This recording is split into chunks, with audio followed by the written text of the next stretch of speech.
नमस्कार, मैं डॉक्टर श्रद्धा वशिष्ठ आपका सबकी शिक्षा में बेहद स्वागत करती हूँ। भारत सीखेगा इंग्लिश की आज हम लेकर आए हैं एक नई वीडियो जिसमें alphabet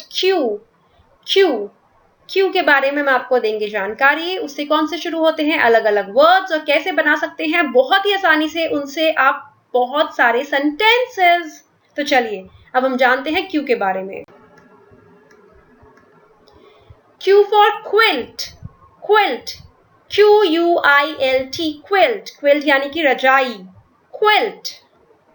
We use quilts in winter, हम सर्दियों में रजाई का इस्तेमाल करते हैं।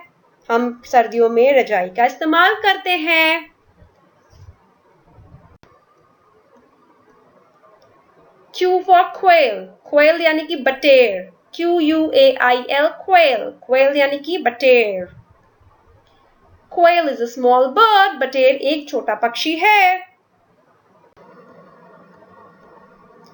Q for quiz यानी कि प्रश्नोत्तरी, जिसमें अलग अलग प्रश्न पूछे जाते हैं। आपको चाहे बनाना होता है या सवाल आपसे पूछे जाते हैं। प्रश्नोत्तरी, quiz. I like quiz games, मुझे प्रश्नोत्तरी खेल पसंद हैं। Q for queen यानी कि रानी, QUEEN, queen। There can be only one queen in chess, शतरंज में केवल एक ही रानी होती है। Q for question यानी कि सवाल, question।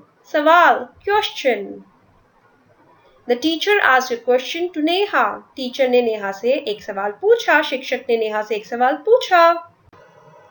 तो Q से जो हमने आज सीखे हैं वर्ड्स वे हैं quilt, quail, quiz, queen and question। quilt रजाई, quail बटेर, quiz प्रश्नोत्तरी, queen रानी, question सवाल प्रश्न। तो आज से आप इन्हें प्रैक्टिस करेंगे इंग्लिश में, रोजाना इनसे वर्ड्स बनाएंगे और क्यू से और सेंटेंसेस बनाएंगे आसानी से। छोटे छोटे सेंटेंसेस, गलत सही भूल जाइए, सिर्फ बनाना है सेंटेंस आपने, इस पे ध्यान दीजिए। Thank you and please subscribe to Sabki Shiksha, one of the best educational YouTube channels we have in our country। अब मुझे इजाजत दीजिए, नमस्कार।